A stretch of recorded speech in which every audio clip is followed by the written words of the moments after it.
en réalité à tomber le masque, Monsieur Macron. Voilà, c'est bien, je trouve que c'est utile. On a vu les choix que vous avez faits dans ce second tour, des choix qui sont des choix cyniques, d'utilisation d'arguments de campagne qui sont honteux et qui révèlent peut-être la froideur du banquier d'affaires que vous n'avez probablement jamais cessé d'être. Donc, je pense que cette période, en réalité, de clarification a été profondément utile aux Français pour faire un choix.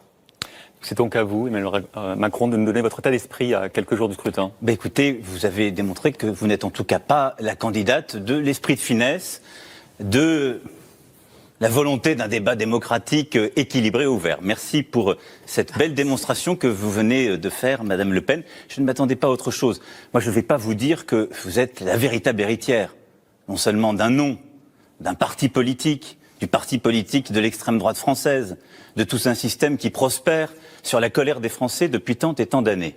Je ne vais pas vous dire que vous revendiquez même cet héritage, puisque vous l'avez porté depuis que vous avez repris ce parti, et que depuis 40 ans dans ce pays, nous avons des Le Pen qui sont candidats à l'élection présidentielle.